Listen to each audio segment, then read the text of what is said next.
I guess the decision with the affirmative action case with Michigan was really impactful in my life. The Supreme Court, highest court in the nation, has reaffirmed that affirmative action is a good thing and that it's something that we need on campuses. And that's law. That's the judicial process in action. And so it's nice to see that there is support for affirmative action in the government. I think in my collegiate experience at the University of Colorado at Boulder, for the first couple of years, I always kind of told myself, you know what, I don't really benefit from affirmative action. I was in the top 5% of my class when I graduated, and everyone wanted me here based on my academic performance. But as I've grown over the years, I've learned that my collegiate experience isn't just about academics. It's about an entire array of learning, that we are also experiential learning, and that affirmative action actually brought me to the university because I do have something to offer. A lot of people think that affirmative action is about a handout, but what it's really saying, if you say it's a handout, is that these people can't do it on their own. What affirmative action really is saying is that you have something to offer, something that we value and something that we want.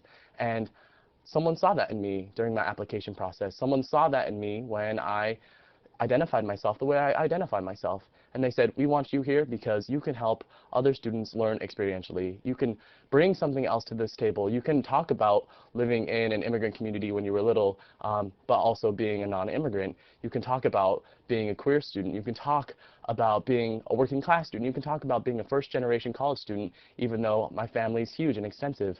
Like, those things are valued, and those things are very valuable to us in a university setting. I think that there's a lot of pieces that are tied in with affirmative action, and when I hear arguments against them, there's an emotional component that's brought up for me. I grew up in a low-income immigrant community, and my parents took me out of that.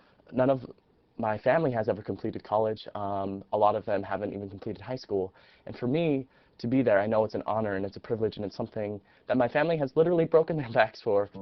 I'm Olivari. I'm a queer, working class, Chicano, first-generation college student from CU Boulder in Colorado. Now it's time for you to give us your story.